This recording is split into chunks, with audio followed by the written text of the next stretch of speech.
मूर्ख शेर। एक जंगल में एक शेर रहता था। वह बूढ़ा हो गया था और अब तेज दौड़ नहीं सकता था। समय के साथ उसके लिए शिकार करना मुश्किल हो गया था।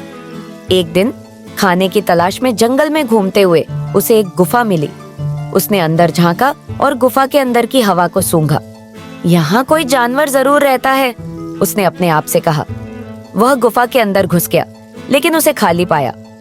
मैं यहाँ छिप जाऊंगा और जानवर के लौटने का इंतजार करूंगा, उसने सोचा। गुफा एक सियार का घर था। हर दिन सियार भोजन की तलाश में बाहर जाता था और शाम को गुफा में लौटता था आराम करने के लिए। उस शाम अपना भोजन करने के बाद सियार घर की ओर चल पड़ा, लेकिन जैसे ही वह पास आया उसे कुछ गड़बड़ महसूस हुई। उसके चारों ओर सब कुछ बहुत शांत था। कुछ तो गड़बड़ है, सियार ने अपने आप से कहा। सभी पक्षी और कीड़े इतने चुप क्यों हैं? बहुत धीरे धीरे और सतर्कता से वह अपनी गुफा की ओर बढ़ा। उसने अपने चारों ओर देखा, किसी भी खतरे के संकेत की तलाश में। जैसे ही वह गुफा के मुहाने के पास आया, उसके सारे इंद्रियां उसे खतरे के प्रति सचेत कर रही थीं। मुझे सुनिश्चित करना होगा कि सब कुछ ठीक है, सियार ने सोचा। अचानक उसे एक योजना सूझी।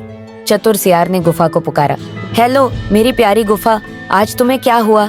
तुम इतनी चुप क्यों हो? सियार की आवाज गुफा के अंदर गूंज उठी।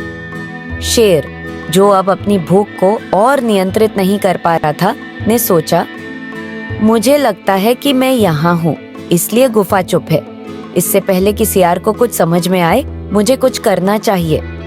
सियार ने फिर से गुफा को पुकारा। क्या तुमने हमारी समझौता भूल गई हो गुफा? जब मैं घर लौटता हूँ तो तुम्हें मेरा स्वागत करना चाहिए।